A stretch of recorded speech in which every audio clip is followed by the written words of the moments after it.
What up, webs? This is my video for this week. This week's theme is Nerd Week. And what I mean by nerd, I mean the stuff that we're most passionate about. And once again, deaf culture comes into the plain view of life.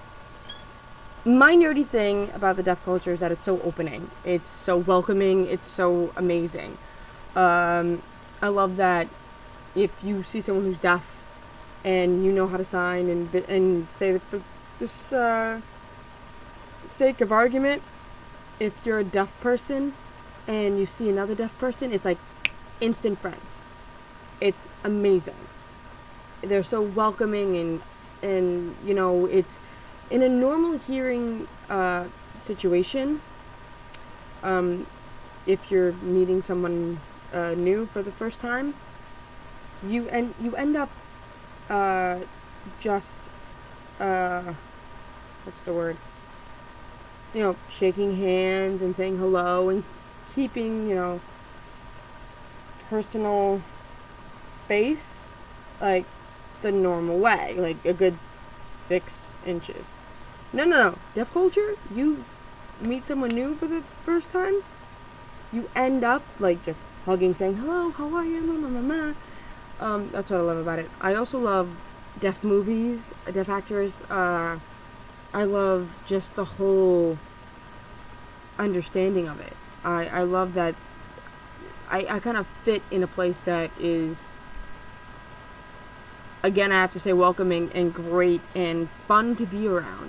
And normally I wouldn't get that situation. Like, you know, in normal society you have to keep a certain composure, and I'm not that way. And boundaries are different in deaf culture. It's like slipping into another country.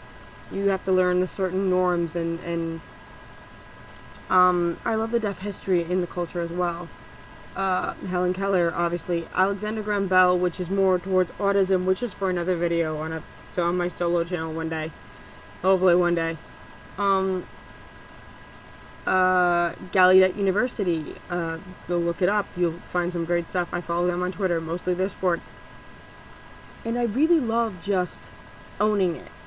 It is a place for me to really be myself. I've said in other videos beforehand that I'm hard of hearing, and there are days, mostly I come from a hearing family and I lip read, and I personally feel more of a connection to deaf culture than I do anything else in my life. Yes, I am Argentinian. Yes, I am Italian. Yes, I am an American. But I click more to this deaf side, quote unquote, and being a part of this community more than anything else. That it just I click more. I understand. I understand more things when they're signed to me than spoken, because it's a one-way communication. Spoken language, sign language is you can feel it. You can feel it. You can touch it. You can express it with your face and your body. You can express everything just by the use of your entire body, face, and hands. It is so incredible to feel alive in it, which is, I guess that's the best way to explain it. I'm nerdy about it because there's so many cool things and so many cool facts that no one knows about. For example, the hand signals in baseball was actually created by a deaf man named Dummy Hoy. Look it up. It's awesome sauce. It is the coolest thing in the world to know that a part of history was made by a deaf man, which was awesome. Right now there is a deaf NFL player, which is great. Derek Coleman plays for the Seahawks. In 1972, the first Deaf Miss America pageant was held, called Miss Deaf America Talent Pageant, until 1976, held during in the United States by the National Association for the Deaf Convention in Miami Beach, Florida, and the winner was Ann Billington. It still goes on to this day.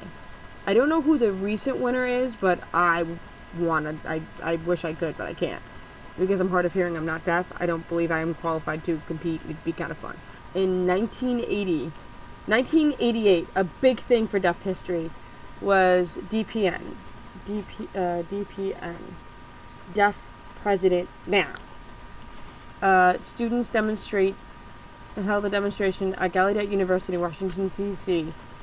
On March 13th. Dr. I. King Jordan was first named the deaf president of the university. This is the biggest thing I wanted to bring up. DPN was around the time I was about 5 or 6. I was born in 1984.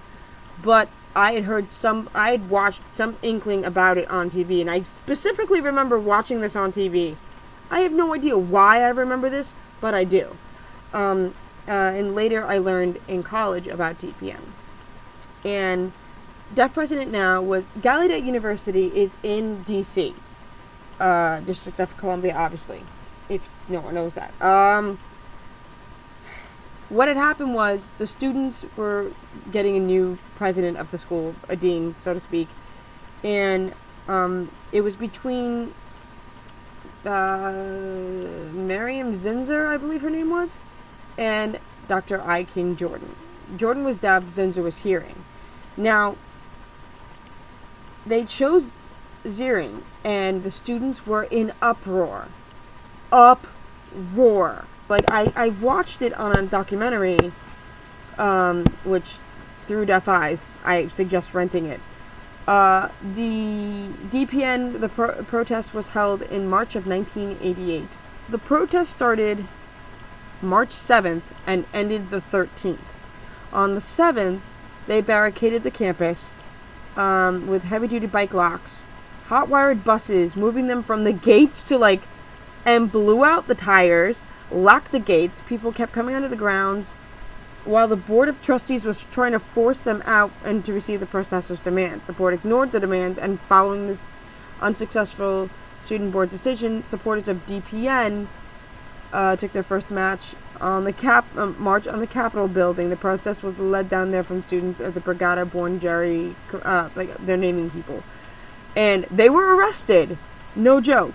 Tuesday, March 1988. Students continued to rally on the campus, burning effigies of Zinzer, Spillman, and the crowd begins to grow. This gained such press. Celebrities were giving their support. The post office was giving their support. It was insanity. Complete and utter insanity. March 8th, in light of spring break, students refused to allow the Gallaudet to open, claiming that they wouldn't open the gates until they were given a deaf president. Consequently, the students decided to stay at school during spring break. That day, Zinzer said that it is the role of the board to choose a president and replace a president. Stirring outrage, the protesters later that evening, Hillbrook and Zinzer, as well as a deaf actress Marlene Madeline, were interviewed about the ABC I remember watching this. She was interviewed. Marlene Madeline, who is my role model in deaf life, was interviewed about the situation, and basically nicely in so many ways told Zinzer to go fuck herself, which was in the classiest way possible, and explained why there needed to be a deaf president, and I was so proud. So proud. This goes on. I mean, they were arrested. They were done. After everything was done, DPN ended March 13th of 1988, and she stepped down, and I. King Jordan took over, and there was an outroar on campus, and if you watch the documentary, it comes up. It was a proud moment when I watched that and realized that I'm so happy to be a part of that. It was a struggle, and it was amazing. So that's a bit of part of my nerdiness as to why I connect to ASL and deaf culture, and I hope you enjoyed really just getting to know me a little bit more on that level. I'll see you guys later, and peace out. Bye, Webbies.